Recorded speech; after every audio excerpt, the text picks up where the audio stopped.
I mentioned to you about you being a student athlete, and what made you go into like a career in theater and acting and stuff like that?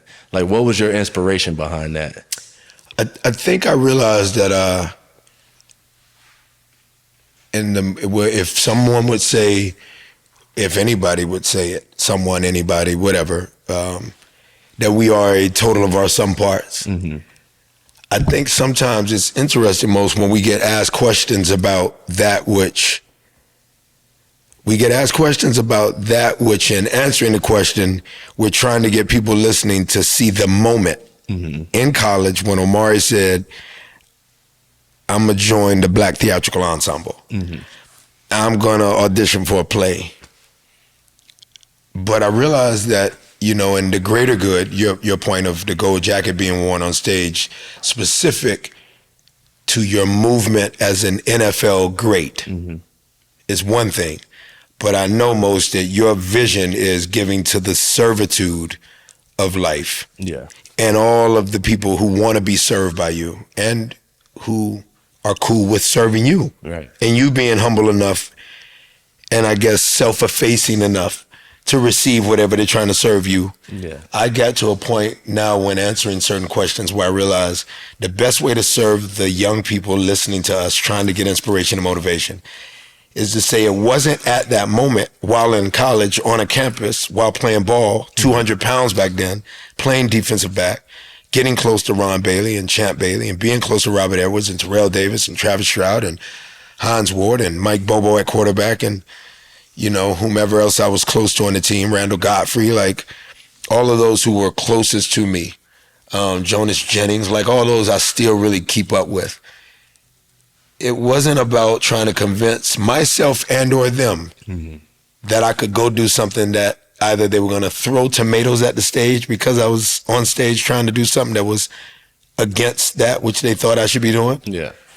And or they would be applauding for me. I started to realize that in these conversations called interviews, that we should let it be known to young people, particularly listening, particularly if they look like you and I, Raheem, and they've been through a couple things in life, some hardships along the road, that it would be very parallel to we are a total of our sum parts. Right. So I think pre-production wise, I learned the musicality in me as an 11-year-old with headphones on, walking around the neighborhood. Yeah. A Walkman, albeit. Not even CDs at that time. Walkman, man. No.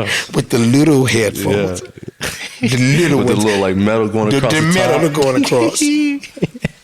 Then when you then went home and watched the movie, you might have related to the movie in a way that you didn't necessarily think about beyond that moment of watching the movie. Yeah, yeah.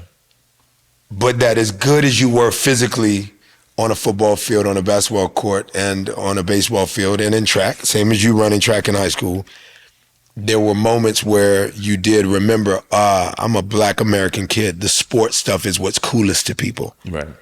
So you start to focus on the sports stuff. Yeah. But when Raheem Mostert says, Omari, when is that moment when in college playing ball, you go, you know what, I could try this too. It must have been before, as a teenager, when I kind of tried everything anyway. Yeah. And then that moment of coming to that realization that you can is really just simply about giving yourself permission. Yeah. And to embrace maybe being laughed at or, you know, a moment where maybe one of those guys I aforementioned go, oh, really? And for me, I was very, very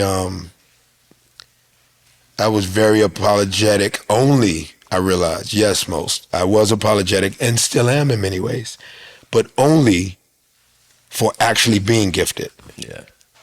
So equally you say, so what's the adverse of that? That I was gifted. My apologetic nature is, damn, I think I got a lot of gifts from God. Yeah. You'd say, don't apologize for that, Yeah. So equally on a Tuesday, I'm not apologizing for it. The following Tuesday I am. But somewhere in between the two Tuesdays, I'm like, let me explore one of those gifts in that bag. Yeah. So while in college, I was just like, well, hell, I'm damn near finished in the classroom already. I basically need to declare another minor to be able to play that fifth year. I was redshirted. Yeah. So why not just go for that thing that's in me that's artistic? I was always a poet. I love music. I like movies, so let me put it all together and see what happens. And I found stage in my junior year of college, bro. I will say this: you are a man of many different talents too. Like I getting to know you, like I'm just mind boggled by like so many different things that you do. Like you're a man of faith. You have the poetic gene in you. You're always kind. I mean, there's so many people that I've been intertwined with and you could relate to that speak so highly of both you and your wife and your kids and your family. Like, and like I said, I'm just so humbled and honored to like be in this position with you, to share these moments, you know, for the viewers, for the listeners, and for people alike, you know, because that's what we need to grow. You know, that's what we need to help the youth. It's nice to be able to have an opportunity to grow. Yeah.